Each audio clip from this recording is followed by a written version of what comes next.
اسد و نمرہ کی شادی آج کل فیس بک پہ اور ہر سوشل میڈیا نیٹ ورک پہ اتنی زیادہ ان ہوئی ہوئی ہے کہ جب بھی میں فیس بک آن کرتی ہوں میری وال پہ 2-3 پوسٹ لازمی ان کی شیئر ہوئی ہوئی ہوتی ہیں. کبھی پکچرز ہوتی ہیں, کبھی ویڈیوز ہوتی ہیں, کبھی ان کے انٹرویوز ہوتے ہیں. ایک لحاظ سے اچھا کیا, میٹرک کا وہ لڑکا تھا, ابھی اس نے میٹرک بھی کلیئر نہیں کیا ہوا, اور لڑکی وہ فرسٹ ایئر کی اسٹوڈنٹ تھی, اور دونوں کی آپس میں شادی ہوگی. They decided to get married instead of prolonging that relationship and moving towards the wrong direction. انہوں نے سوچا کہ بھئی ہمیں یہ کوئی غلط, کوئی حرام کام نہیں کرنا چاہیے, گھر والوں سے چھپ کے نہیں ملنا چاہیے, چیٹ نہیں کرنا چاہیے ان کو یہ ریلیشن شپ ڈیولپ کرنے کے لیے. تو ہمیں کیا کرنا چاہیے کہ ہمیں اپنے پیرنٹس کو رضامند کرنا چاہیے, اور اپنے پیرنٹس کی موجودگی میں, ان کی باہمی رضامندی میں ہمیں شادی کر لینی چاہیے. And then they got married.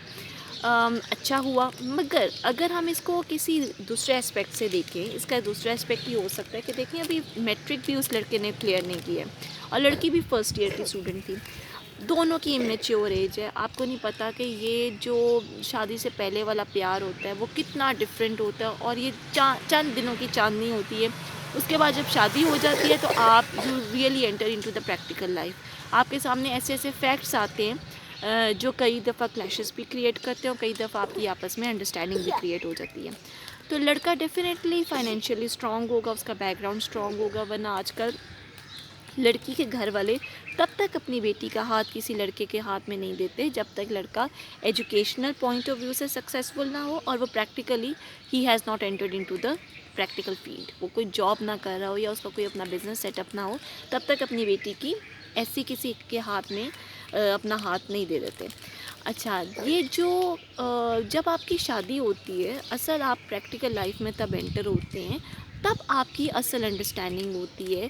ہو سکتا ہے کہ ان کے بعد میں بہت اسٹرانگ ریلیشن شپ ڈیولپ ہو جائے, ہو سکتا ہے کہ آہستہ آہستہ جیسے جیسے آپ میچورٹی کی طرف جاتے ہیں آپ کا ریلیشن شپ, آپ کے کلیشز انکریز ہوتے جاتے ہیں.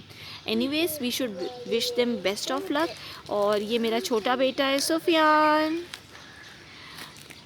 اس نے اپنا پورا منہ گندا کر لیا ہے, کیونکہ ہمارا جب بھی ہوم ٹائم ہوتا ہے تو ہم اپنا منہ بسکٹ سے اور لالی پاپ سے ضرور گندا کرتے ہیں, اور اگر ہم بسکٹس نہ کھائیں تو ہمارے دن کا آغاز نہیں ہوتا.